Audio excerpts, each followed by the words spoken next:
That's right, folks. Another episode of the Razzball Fantasy Football Podcast. We're breaking down the top 5 running back busts of 2023. Here to break down what happened to key running backs like Austin Ekeler, Tony Pollard, and more. Can they bounce back in 2024? Should we have seen this coming? Let's get into it on the Razzball Fantasy YouTube channel.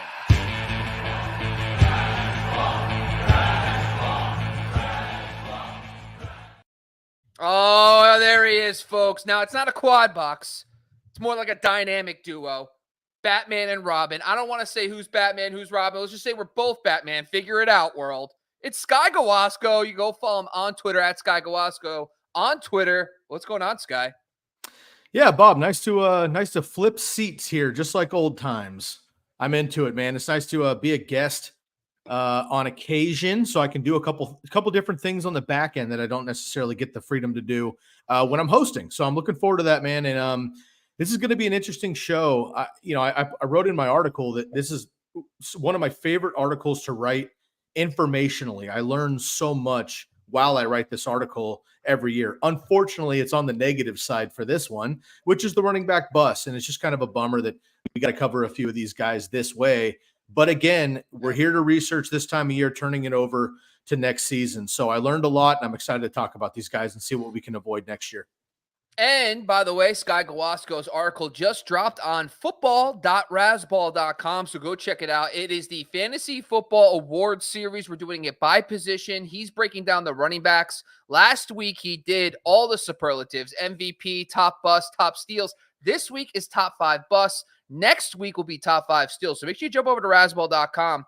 The best part about today's show, we get it. You could go on to any website and look at the numbers and say, oh, that guy did not do well. That's not really what today's show is about. There's a couple things we want to do. Number one, yes, we're going to break down the situation, what happened to them in season.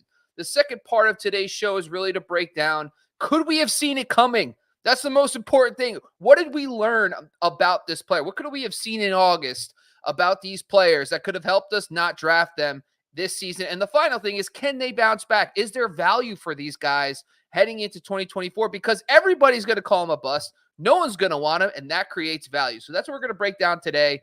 We have 5 through 1. Now, Scott, before we get into your top 5, I just have a quick question. Like, your criteria of a bust. Is there anything that you kind of feel is a little different how you view it? Do you think it's do you view it more overall, points per game? Do you avoid guys who got hurt because you're like, you know what, it is what it is, injuries happen? What's the main focus of your bust series? Yeah, I think the automatic is that they underachieve in ADP, right? That's a copy paste, right? You draft somebody, let's say in the second round as a top 24 overall pick, or let's say a top, 10 running back overall in the first couple of rounds, and they end up RB 40. That's an obvious bust.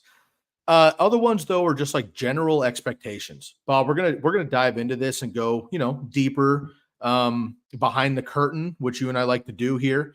We're going to talk about some auxiliary circumstances. Was a coaching change better or worse for a guy? Did a rookie surpass them? Was there an injury that came up and then they lost their position? Did they just underperform? Did they not get the workload we expected? Did they fade in the passing game, which helped boost their numbers last year? Whatever. Those kind of things we anticipate coming into drafting them. That's where they land with ECR and ADP.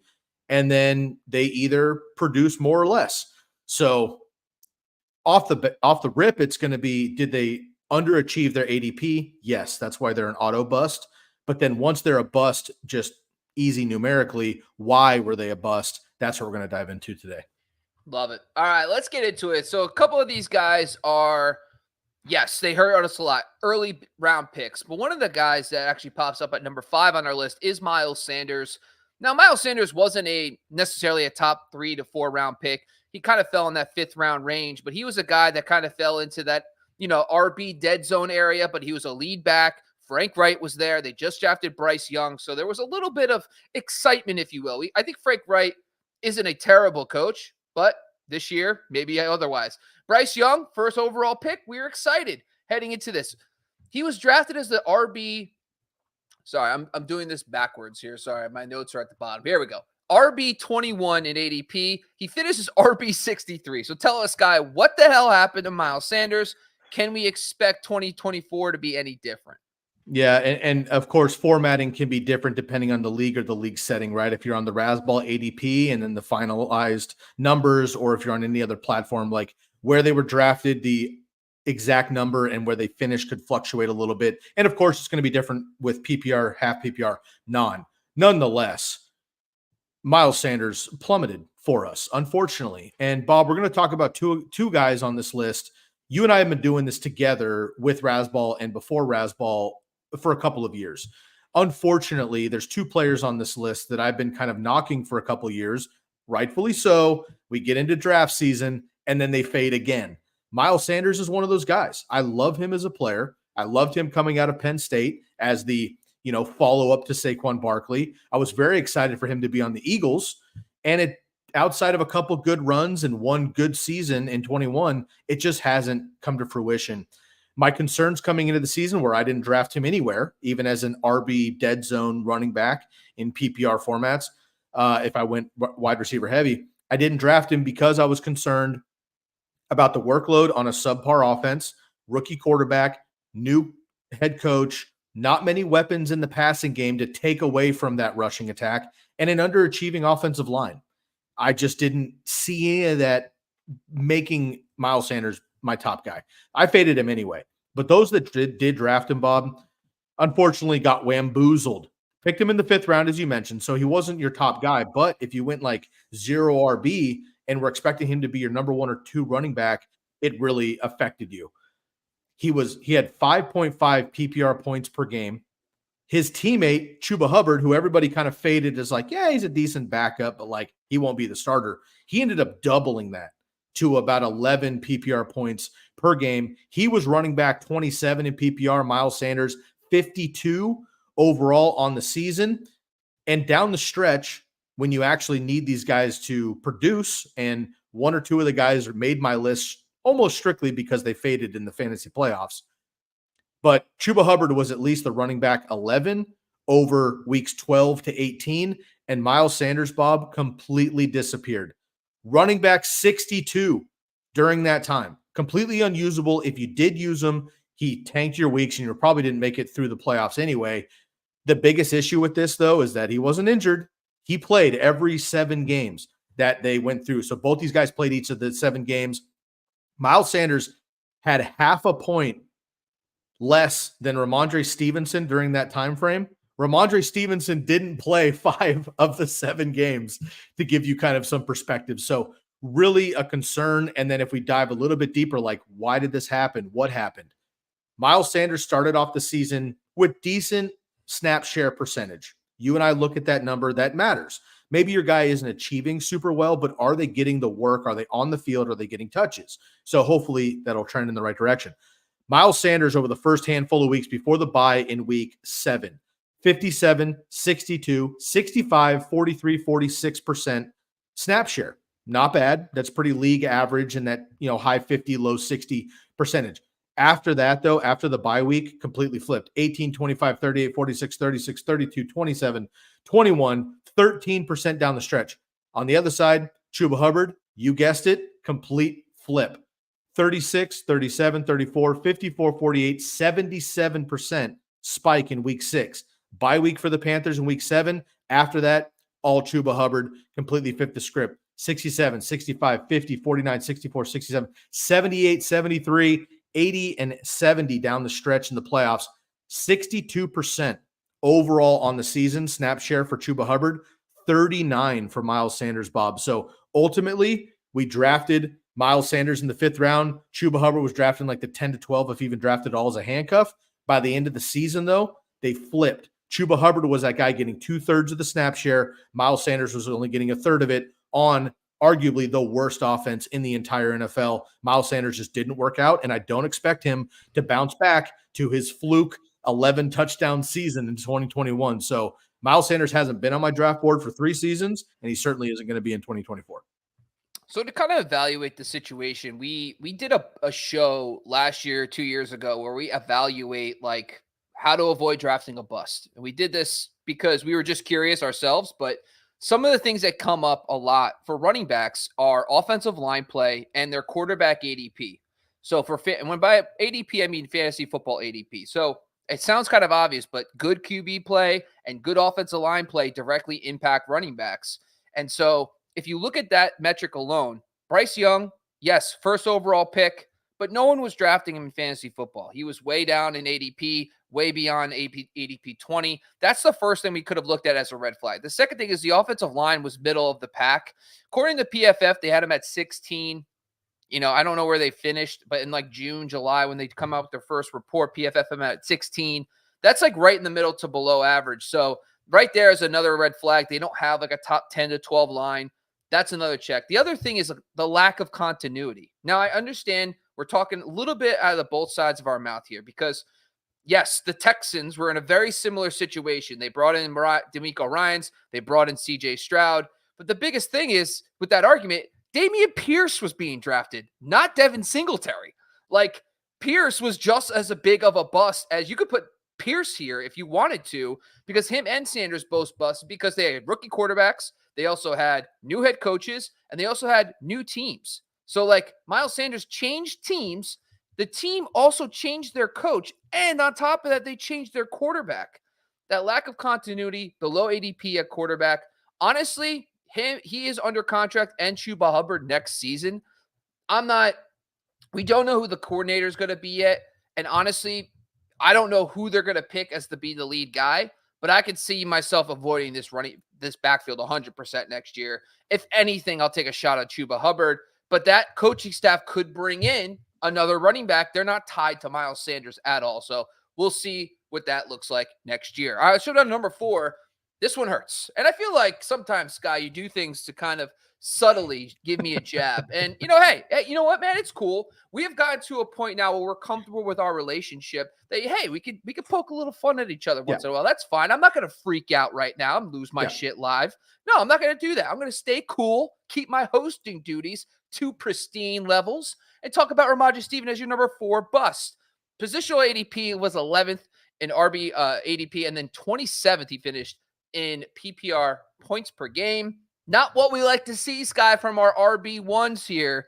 So talk to us about Stevenson. What did you learn about why he busted, and can he bounce back in 2024?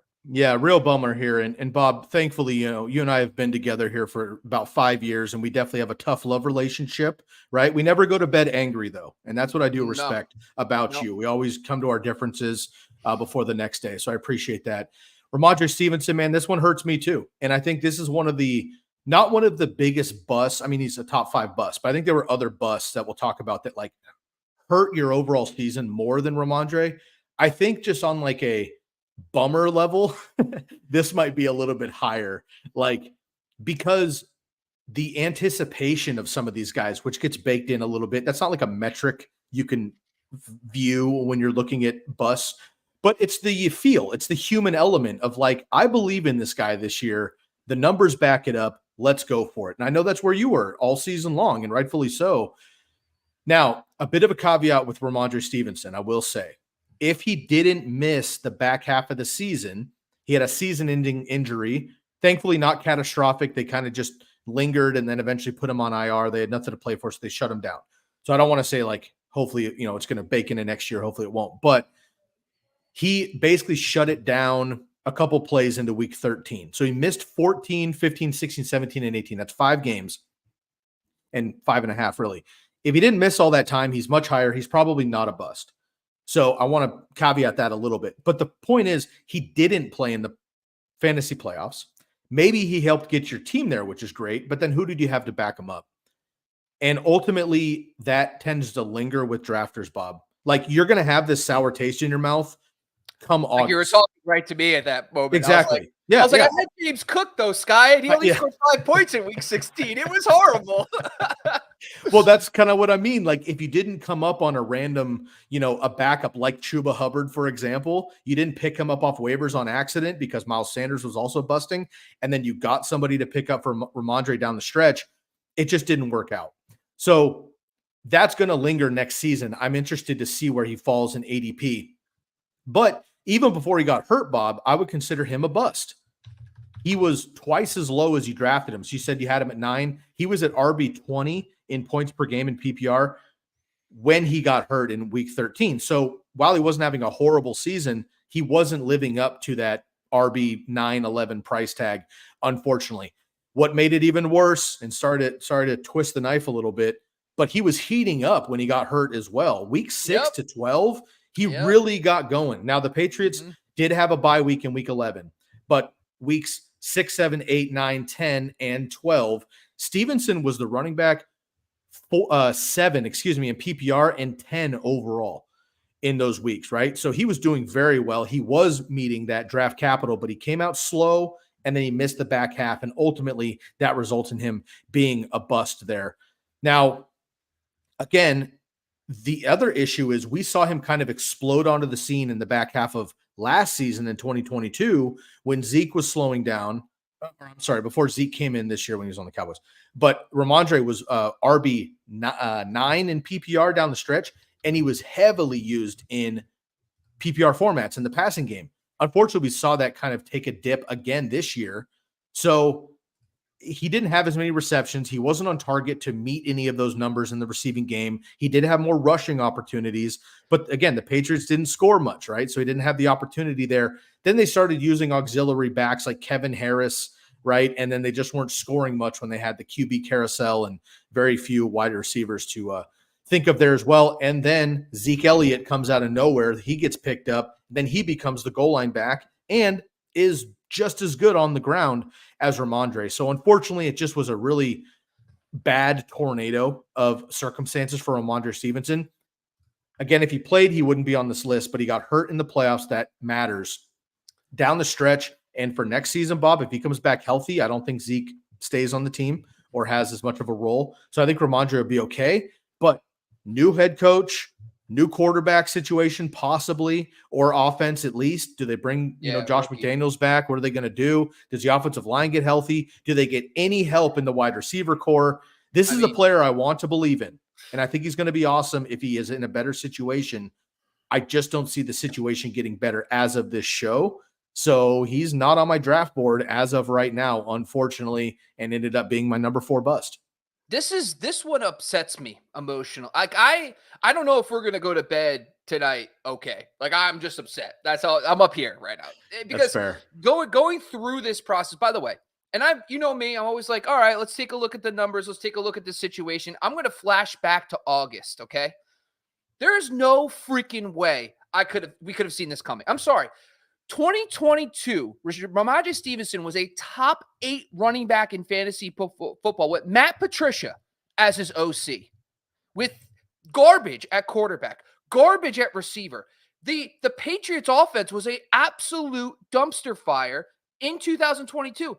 Then they get Bill O'Brien, and I'm like, okay, Bill O'Brien's here. They got the Alabama connection, him and Mac Jones. And I'm like, okay, the receiving core is still trash, but they brought in Zeke. I'm like, I'm not worried about Zeke. It's going to be fine. Then he gets a thigh injury. Then he gets an ankle injury. The best part is you can actually see, like you brought up in your numbers, first 5 games of the season, 2.8 yards per carry, 3.6 targets, 9.1 PPR points per game. 9.1 PPR points per game is me. Like, that's me right now. That's how much I average emotionally in fantasy football every week. Then the final 6 games, okay, you brought it up. There was a clear change. They finally figured it out. 5 yards per carry, 5.3 targets, 16.2 PPR points per game. That would have been RB 9 in fantasy football this season. So right there alone, you could see the change. So listen, I know Jared Mayo's coming in. Do they bring back Josh McDaniels? Even if they bring back McDaniels or they stick with Bill O'Brien, there is going to be an absolute huge dip in his value, and I will be buying all day because we saw the change happen in season already. It just, he got hurt. We saw everything was he was about to be a top 10 back he was a top 10 back for a 6-game stretch. I'm sorry. I'm not quitting you, Rhamondre. I don't care what you did. He's a bad ex-boyfriend. He's the little toothpaste. I'm squeezing the little toothpaste out. I'm like, let's go, Rhamondre. In 2024, I'm going to be interested to see what they do from a offensive line, quarterback, OC. But as long as they bring back McDaniels and or go with Bill O'Brien again, I'll be comfortable drafting Rhamondre Stevenson, even if they have a rookie quarterback next season. Let's jump down. All right. Even though this isn't number 1 on the list, it's number 1 in Sky Guasco's heart. It's Josh Jacobs. Now, if you haven't noticed, since 2019 range, pre-pandemic life, Sky Guasco and Josh Jacobs had a falling out. there was a lot of romance between the two. I guess something happened, not sure, but if you watched us over the years, you know Josh Jacobs plus Sky Guasco equals sad-faced emoji. That's all we could tell you. Josh Jacobs was the ADP RB8, finished right around 17, so not the biggest bust, but from where this guy was in 2022 to where he finished in 2023, Sky, it's your time to shine. Talk to us about why Josh Jacobs was a bust and if he can actually bounce back in 2024. Unfortunately, Bob, the romance lasted just a few clicks in when he got drafted. Look, coming out of Alabama running back, I'm interested. Okay, national champ, yada, yada. Goes to the Raiders. I don't like the Raiders for a million reasons, but I don't trust their offense, number one. But I was like, hey, kid's got steam, whatever. Got a ton of work. And I was like, cool. The efficiency wasn't there. And I remember coming into his sophomore season and having him as one of my fades or do not draft players because I didn't believe necessarily that his efficiency was going to be there. That's my concern. Is he a decent player? Does he get the work? Yes. The one thing, though, that kept Josh Jacobs afloat in fantasy football was that he was getting the touchdowns. So I'll give him that. He was scoring, the Raiders score 50 touchdowns a year. He was getting, 15, 18 of those. Like, respect. I'll give him that. But he wasn't having the efficiency. And you and I look at efficient metrics, right? Big runs, touchdowns. That's good for fantasy because it pads the stats. But is he actually a great running back? I didn't think so. Started to fade him then. And then, sure enough, it came through. He faded his ADP, came back again, faded his ADP. Last year, comes out of nowhere, scores a ton of touchdowns. He ends up, top 3 running back in most formats. Fine. I ran to my do not draft board, my running back fades. It was like, Josh Jacobs is automatically not going to do this again this season. Everybody in the industry had him top 5, top 8, whatever. He's a top 10 running back. I didn't have him anywhere close. Sure enough, here he is. Bob, the biggest issue with Josh Jacobs, and this is like awesome until it's not. Rhamondre Stevenson had a great season until he got hurt, and then he didn't play the second half. That's the life of an NFL running back, unfortunately, and it happens quite a bit to some of these guys. That's a one-off season from him. Hopefully he'll bounce back next year. I'm willing to give him a pass once. You said, let's squeeze the extra toothpaste out. Again, the toothpaste jug for Josh Jacobs has been empty, Bob, and dry, crusting even, for 3 seasons for me. I'm not looking for more. I'm a mouthwash-only guy with Josh Jacobs at this point. The biggest issue... Hold on. I'm not done yet. I know you had to take a minute. You're like, all right, I got to gather myself mid Josh Jacobs rant. I apologize. I had to take a breath. I haven't even got into numbers yet, Bob. That was all emotion. You know me. I'm not usually an emotional guy. I'm just kind of like a numbers guy, a factual. Josh has been stuck in my craw for a while. So then we get to the numbers. Okay. Weeks 1 through 14, Bob, he is generally for your team a top running back. He is. He's awesome. He gets a ton of work. He scores the touchdowns the Raiders get. He gets, all of the touches. I'm happy with that as a running back. The problem is year after year after year after year, when you get to the fantasy playoffs, he either underperforms or this season didn't play at all. Now, I try not to knock a guy on just missing the playoffs, but it matters so much when you're a top tier running back and your managers are hoping that you're going to be the guy to take them to the finish line when you get them to the playoffs. So Josh Jacobs might help you get there, but he certainly doesn't drive it home. Since he was drafted, he has been 2 years ago. This year he has a 0, obviously, in the fantasy playoffs. He didn't play at all. 2022, he was the RB21 in PPR. In 2021, he was the RB15. And then as a rookie, he was the RB22 as well during the fantasy playoffs specifically. Now, mind you, Bob, put yourself in a weekly rankings. You're looking up ECR. The industry's talking about it. Josh Jacobs is always ranked as a top 10 running back every single week, no matter the matchup. And if it's a good matchup, maybe he's top 5. And then he's getting you into the back end of the RB2 situation every single week. On top of that, then you have just 4 games of 20-plus PPR points. I love that. But 6 games with fewer than 10. So he is a big... less big plays, boom or bust type player. I don't like that as my running backs with not having the efficiency. On top of that, I missed last year because Zamir White didn't do anything. But I said I like Zamir White a ton coming out of Georgia last year. That was a knock against Josh Jacobs, right? Didn't come to fruition. Josh Jacobs went nuts. This year, though, in limited work, but down the stretch, Zamir White got his opportunity. He smashed on Josh Jacobs. Zamir White had 15 PPR points per game during the fantasy playoffs. Josh Jacobs obviously didn't play. He was the RB9 during that stretch. Over the season, Josh Jacobs had 14 PPR fantasy points, right? But didn't play in the fantasy playoffs. So they're basically the same back, which makes me think that Zamir White has more upside, bigger burst, and can do what Josh Jacobs does for being undrafted outside of a top 10 running back. And then Josh Jacobs probably will not be on the Raiders next year. Now, if he moves to a team that could use a running back, like a Dallas, a Baltimore, a Houston, maybe Tennessee, if they get another guy in there for Tajay Spears or whatever, or Philadelphia, I might bat one eyelash at him, but I just don't believe in Josh Jacobs. I've been fading him for a couple of years. People laugh at me every offseason. Here we are again. He's my number 3 bust, and he would be number 1 if I didn't have my heart broken by 2 other guys I really believed in already. You know, it's funny. I'm just all I can think about is how hard it would be to bat just one singular eyelash. You know, like yeah, well, you can't. That's the point. I know this guy's like, I can't do it. Yeah, not gonna happen. Not gonna. All right. So I think the biggest thing for Josh Jacobs was he held out pretty much all off season. Now I know that doesn't mean as much because it was the same coach, but for conditioning purposes, the guy wasn't on the field playing with the team, practicing all off season. Like he wasn't just there. Vibes wise, dude. That's not a good clubhouse guy. I'm sorry. Yeah, and then Jimmy G. And listen, he wanted extra. And listen, the running back market's bullshit. These guys are getting screwed. I get all that. You know, maybe they shouldn't even be on rookie contracts because these guys are basically getting 5 years to play and that's it. But that's a whole different discussion. But that from a fantasy perspective should have knocked him down at least one segment because you could see it in his numbers. If you look at the first 3 weeks, that there was a ramp up. He did not average any. He had two first weeks with around 9 fantasy points because of volume. He got there in PPR. The good thing about that, though, he was getting targeted. He was getting about 6-5 targets in those first few games. But in week 4, he took off. So if you look at week 4 on to where he got hurt, he was averaging about 16 PPR points per game. That's RB1 numbers. So it's hard to say that.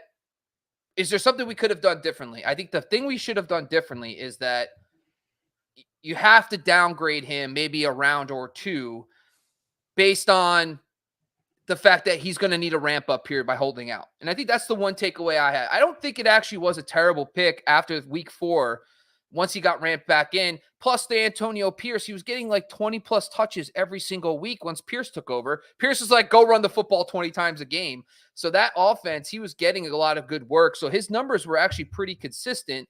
Now, was he a bad pick? Yes. Was he a bust? Yes. But I think the biggest takeaway from me was that if there's a guy holding out and he's not practicing and he doesn't join the team until like late August, downgrade him a round or 2. If everybody fades him, there will be a buying opportunity. But if he's a 3rd round pick and he holds out, downgrade him to the 4th or 5th round because then maybe you'll get value for him. But overall, I agree with this one. I think that was the only thing I would change. But I do think if Josh Jacobs, by the way, I hope he doesn't re-sign with the Raiders. I hope Zamir White gets a shot.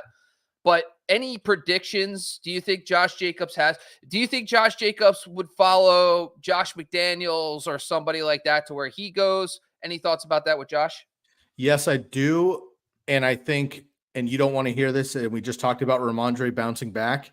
It would make perfect sense for me to have them bring over Josh McDaniel back to the Patriots and then also bring Josh Jacobs because Josh Jacobs is a fresher, younger version of Zeke Elliott, which would be perfect for that backfield. And in NFL terms, very, very few teams now rely on one single guy. So the Patriots would make sense if you were to follow him, but we'll see if they actually have that relationship, whatever.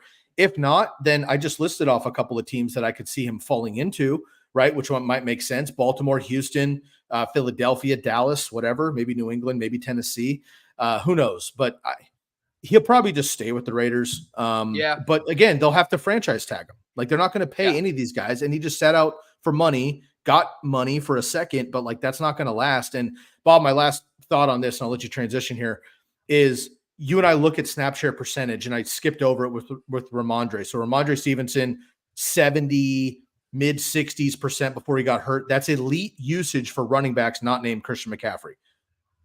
Josh Jacobs had better. It was 76. He had the sixth most snap share percentage of all running backs in the NFL on average in the games that he played. 76% of the snap share, Bob. It doesn't get better than that. The best in the league was Saquon Barkley at 85. Josh Jacobs had 75. You still had the same amount of work that you had, and unfortunately the injury, came up. So maybe if he doesn't get hurt, it's better, blah, blah, blah. I get all that. But when I see him run, it's a lot of running to the back of the offensive lineman. And yeah, 20 carries get you 100 yards every game and maybe a touchdown, but I just don't want that on my fantasy team. Yeah, I hear you. Let's jump down to number 2.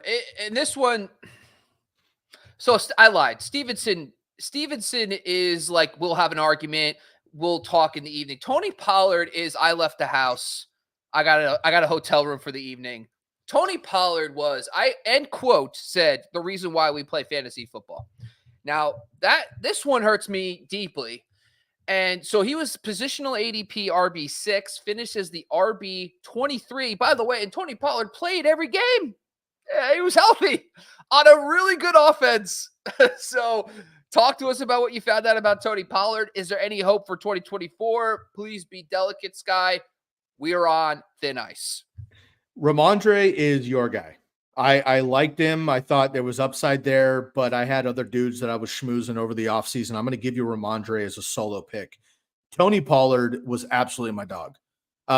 My home league, my quote-unquote most important, longest-lasting high school buddies, we're going on 15 years, whatever, in this league.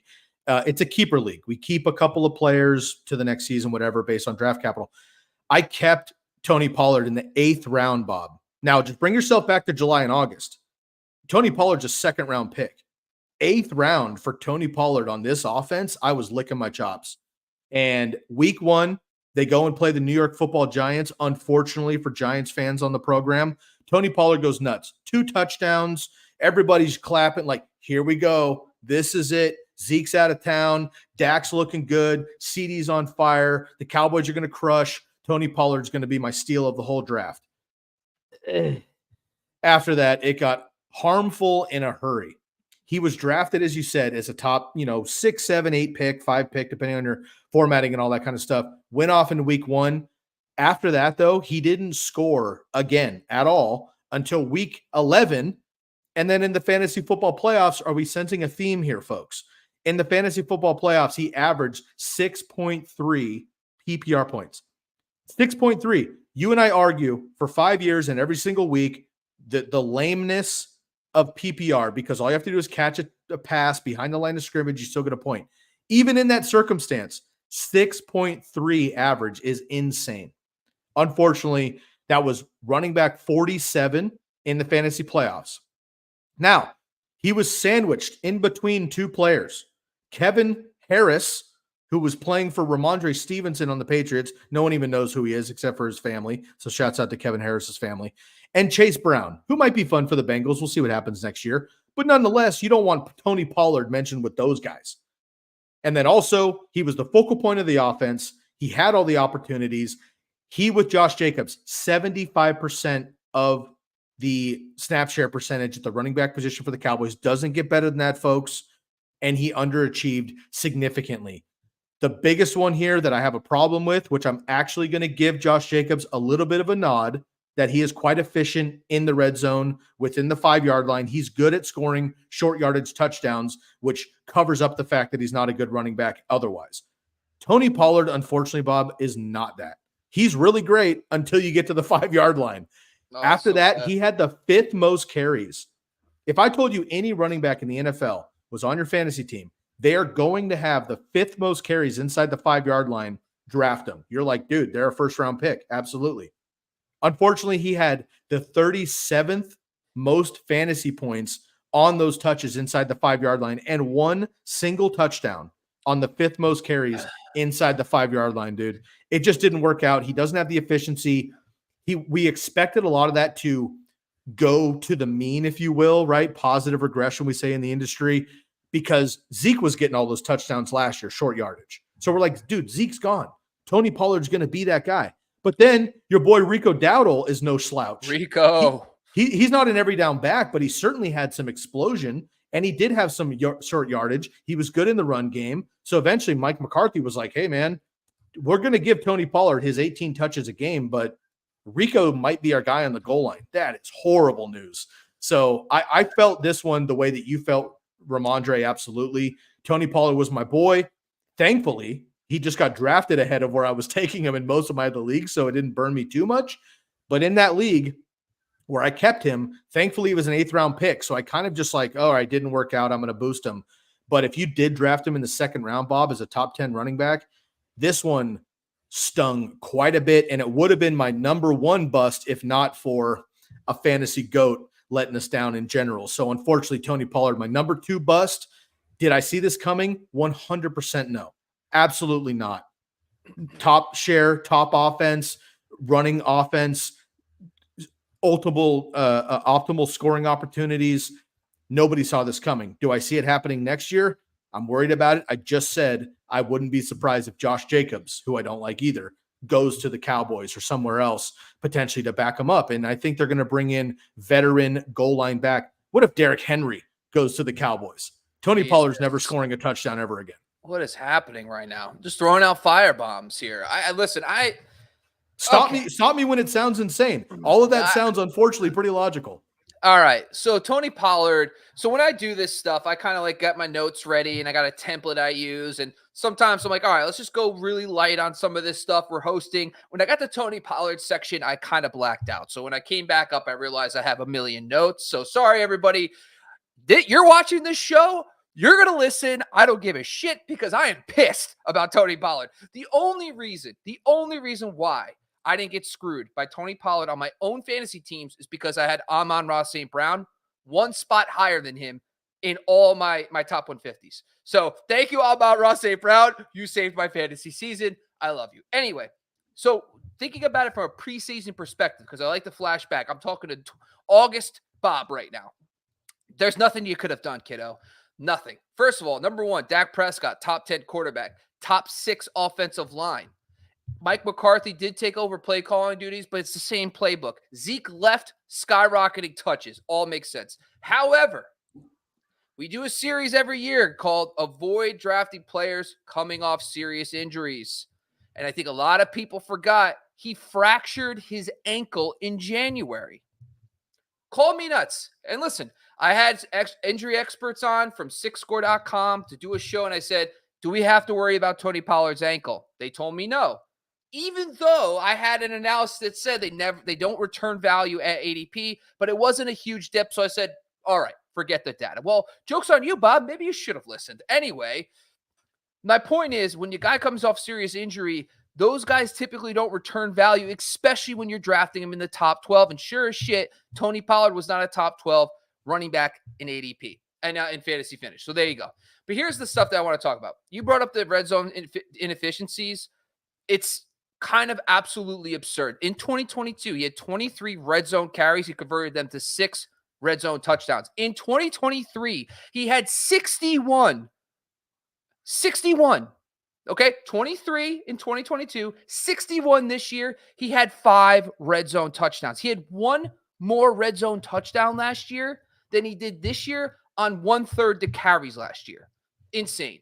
Carries inside the 5. He had 7 in 2022. He converted 2 for touchdowns. That's 29%. That's about 10% lower than league average. Okay. In 2023, he had 17 carries. Okay. Now, Sky, there was about 6 to 8 guys who had 17 or more. Guess what the lowest amount of touchdowns they converted among those guys other than Tony Pollard? Just take a wild guess. Out of 17 or more carries inside the 5, how many touchdowns did they score? Oh, they got to go at least 5. 7. Okay. Oh, 7 is the lowest. Guess how many Tony Pollard had? 1. 3. God. 3. So his expectation based on inside the 5, he should have had 4 more rushing touchdowns this season just on inside the 5 alone. Now, there is some glimmer of hope. Now, there's been notable guys, Nick Chubb, Saquon Barkley, Kenneth Walker, 3 really big-time guys who ended up having these kind of seasons. Saquon Barkley in 2018 had 50 carries inside in the red zone, only converted 7 for touchdowns. The next season, he only had 32, but he converted 8 for touchdowns. So his numbers went up consistency-wise. Nick Chubb, 51 for 6 touchdowns. The following season, he had 11 rushing touchdowns in the red zone. So his numbers went up, even though he only had 37 red zone carries. So the efficiency, even with Kenneth Walker, he had 13 less carries. The following season only had 7 rushing touchdowns. He finished with 7 again with less carries. The point is, there is a room for Tony Pollard to improve on his efficiency. However, he's a free agent.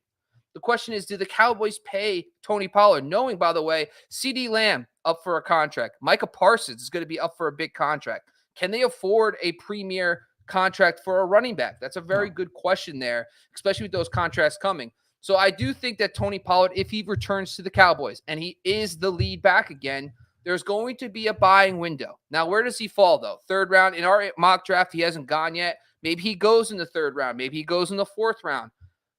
If he can get back to league averages, you're looking at anywhere from 4 to 7 touchdowns more next season based on where he got his touches this year.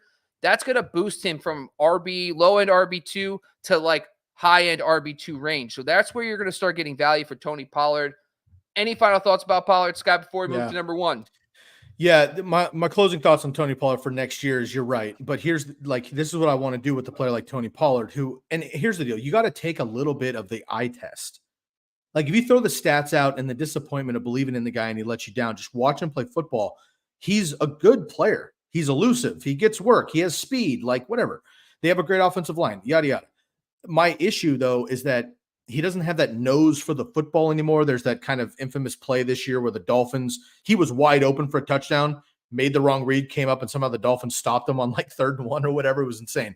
But you're right. Regression could help him tremendously. But Bob, what I need to do with Tony Pollard is not draft him in the 2nd round, not draft him in the 3rd round, right? Maybe the 4th or 5th, depending on how the offseason shakes out. But he's going to be an RB2 guy flex on my team.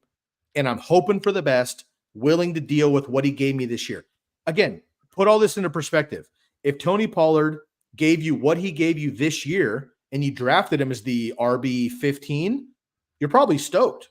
The problem is you drafted him as the RB 5 to 8, and that seriously lets you down, right? Same thing with Jacobs and Stevenson. So they're not necessarily horrible seasons overall. They're not good compared to what your expectation was. On the flip side, when you have a guy like Kyron Williams that everyone was like, what the hell? I'll get some depth on my fantasy roster. And the dude blows up as the RB5 or whatever on the year. That becomes the league winner, right? It's the opposite. Yeah. So if I get Tony Pollard, this version of Tony Pollard next year, and I got him in the 4th or 5th round, I'm actually probably be happy with some upside. So I might take another shot on him next year. But if you draft him in the 2nd round, hoping it's going to turn around and he gives you the similar season, it's another bust. That's the risk I'm not willing to take. I know. Tony Pollard's going to be just like right in the 3rd round. Hey, Bob, so what's good? I heard you're doing well. How are things? And I'm like, I'm good, Tony. Thanks for asking. We should get together sometime. And then bam, I'm out for lunch. Next thing you know, I'm at a hotel room with room service and some chocolate covered strawberries with Tony Pollard in the 3rd round. I don't even know what that means. Let's move to number 1.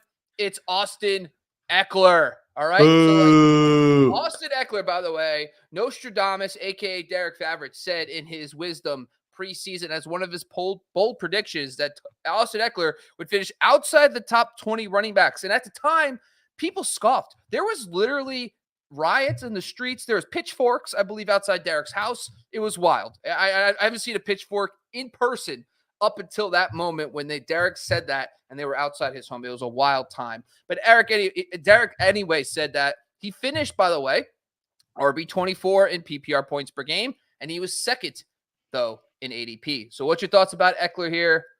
Does he bounce back? Is he coming back to the Chargers? What happened to him? Talk to us about Austin Ekeler's season.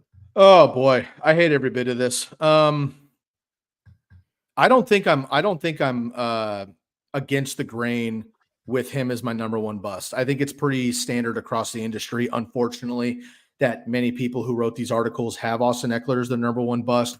And again, Bob, the number 1 becomes that he was the 2nd running back off the board in most circumstances, right? You have Christian McCaffrey, and then you have Austin Ekeler.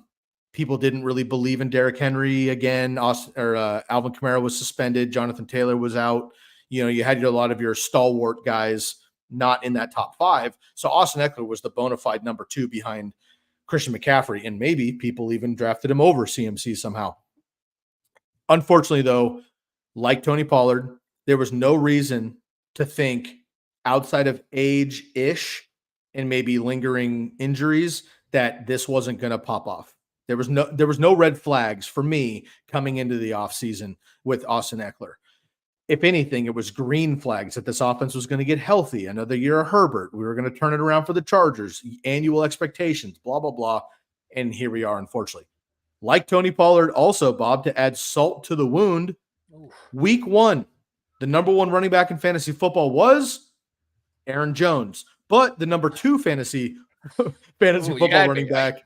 I was going to say Austin Ekeler. You got Of course you were. That's this is professional TV. That's how we do this.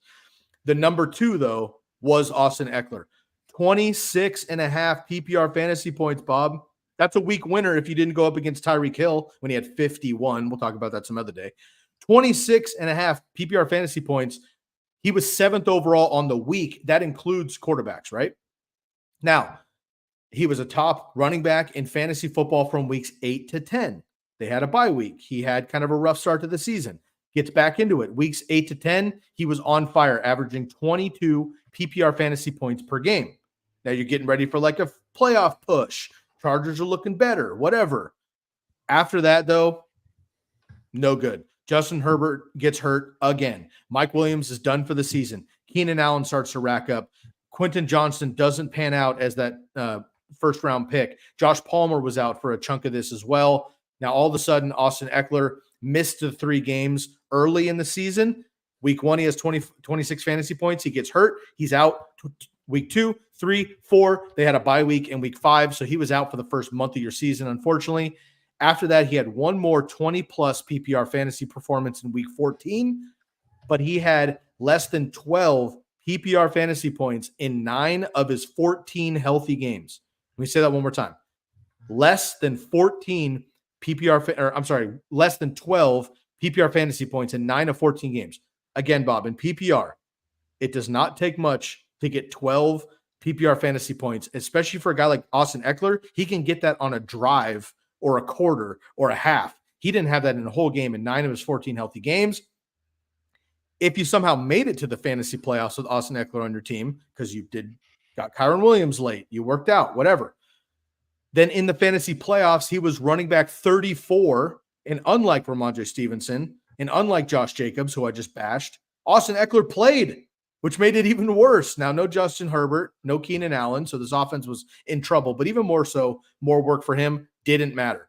9 PPR fantasy points per game, running back 34 down the stretch in your fantasy playoffs. You're never going to bench a guy. I mention it every week on the program. You do not auto start your studs. You look at positions. If you started Josh Jacobs, or if you started Stephon Diggs and you started Austin Ekeler every single week in your fantasy playoffs, you probably didn't play in your fantasy playoffs, right? You look at the matchups, you look at the circumstances, but it's hard to bench a guy like Austin Ekeler. To add more salt to the already horribly salty wounds, Bob, not looking good for next year either. Coming up on age. The guy works out like an animal, right? So like physically he looks great, but he looked slower when he got hurt. He had his lowest reception total since 2019 with 51 receptions. And then he went from 20 total touchdowns in 2021 and then followed that up with an unprecedented 18 total touchdowns the next year to just 6 total this season. Again, Justin Herbert got hurt. He missed 4 games of himself and then shut him down. The ADP of a top 5 back and really running back number 2 destroyed him with what he could do. Because when you draft a guy that high, they have to be the best or they're a bust no matter what. Like if Austin Ekeler was like the RB7 on the season, that's really great. He would have been a bust because he wasn't RB2 or better. But he wasn't. He plummeted, unfortunately. So numbers went down in general across the board in just authentic stats. He didn't produce in the fantasy playoffs when he did play. And then he racked up a couple more injuries, and he's already had a few low body injuries, unfortunately. So this Charger offense, man, annual anticipation, annual expectation. I love Justin Herbert. I love Keenan Allen. I want these guys to succeed, but so far they haven't been able to. And Austin Eckler's been one of the most fun running backs in the last 5 years since he took over for Melvin Gordon with the Chargers a few years ago to have in PPR leagues and have on your team. Unfortunately, I think this is the time to fade him in Dynasty, like trade him off your team in Dynasty. And second round pick next year, sure, there's plenty of upside. If he remains in the first round somehow, though, Bob, in drafts, there's no chance I'm taking him anymore as a top 10 running back. So let me ask you this question. If he finished as the RB15 this year, where would you put him on your list? I think he'd still, again, you drafted him as a second running back. So he'd probably be like, let me put him at 5 because I feel an obligation to mention him as a bust, right? Yeah. But let's move everybody else up. So Tony Pollard would probably be my number 1, for example. And then we'll put Austin Ekeler at number 5, but he'd still be on my list because, again, when you have that expectation, the expectation's there no matter what. So it still would have let you down. That's why a reason why I bring that up in the 9 games with Justin Herbert, he played, he averaged 15 PPR points per game. That would have been RB15. So that's kind of, it's still disappointing, but that's where he was with Herbert.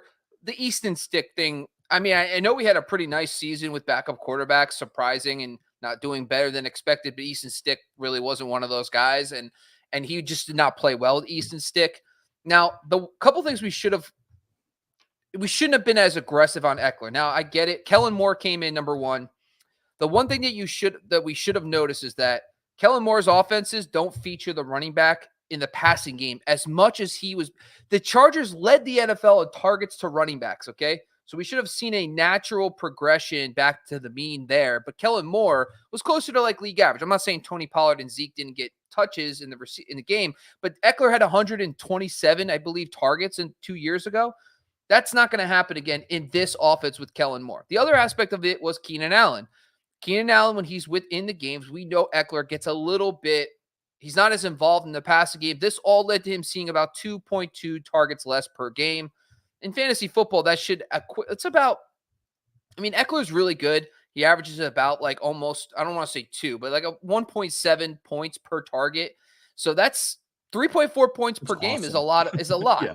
Is a lot. So but you got to understand, Ekeler was so much better than everybody else. Even if you took 3.4 points away, he still would be a top 5 to 7 pick in fantasy football. So there was bigger issues, and a lot of it comes in his red zone work. If you look at the red zone work, he had 51 in 2022. He had 72 opportunities in the red zone. That's targets and carries. He had 16 touchdowns on those opportunities. In 2023, he only had 38. He only had 5 touchdowns. He had 0 receiving touchdowns, and the year prior he had 5. So just the red zone work alone plummeted.